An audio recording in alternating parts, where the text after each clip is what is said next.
గారిని కూడా అందరికీ మేము గౌరవిస్తూ ఉంటే ఆ దీంట్లోనే ఆ పరిణామాల్లోనే పేరు నాని గారు మీ భార్య గారిని కూడా ఎక్కడ కూడా ఇబ్బంది పెట్టొద్దు, మహిళల్ని ఇబ్బంది పెట్టొద్దు, రాజకీయం ఉంటే రాజకీయం నాయకుడు చూసుకుంటాం అని సాక్షాత్తు ముఖ్యమంత్రి గారు చంద్రబాబు నాయుడు గారు చెప్పి ఒక మంచి వాతావరణాన్ని ఈ రాష్ట్రంలోని నెలకొల్పితే మరి మీరేం చేస్తున్నారు?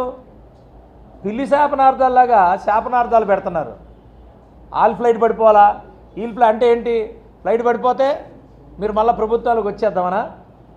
అరే మీరు పనిచేసి ప్రభుత్వంలోకి రావాలని కోరుకోవాలి, కానీ మీరు ఆలు ఇదైపోవాలో ఈలదైపోవాలని ఏం శాపనార్థాలండి? నాకు అర్థం కాదు. మీ తండ్రి గారు మంచి పేరుంది మచిలీపట్నంలో, ఆయన పేరు తీసి పడేశారు. అక్కడ చాలామంది మాట్లాడుకుంటూ ఉంటారు, మీ కొడుకు నేను సరిగ్గా చూడక వేరే పంచలు చేరుతున్నారని. ఇవన్నీ చూసుకోండి ముందు, అంతేగాని మీరు శాపనార్థాలు పెట్టడం ఏంటి? ఇది పద్ధతి కాదు. మీరు మీ మనస్తత్వాన్ని మార్చుకోండి, మీ ఆలోచన విధానాన్ని మార్చుకోండి అని చెప్పి మేము చెప్తా ఉన్నాం. అందుకే కదా ఈరోజు 11 సీట్లకి మీరు పరిమితం అయ్యారు. మీ ఆలోచన విధానాలు కరెక్ట్గా లేకే కదా మీరు 11 సీట్లకి మీరు పరిమితం అయ్యారని చెప్పి మీరు తెలుసుకోకపోతే ఎలా? మాట్లాడితే మధ్యలో అంబటి రాంబాబు వస్తాడు, ఇలా ఇలా ఇలా ఎక్స్ప్లెయిన్ చేస్తుంటాడు. అయ్యా మీ ఎక్స్ప్లెనేషన్ అన్నీ అయిపోయినాయి. మీరు దయచేసి ఫాలో అవ్వండి.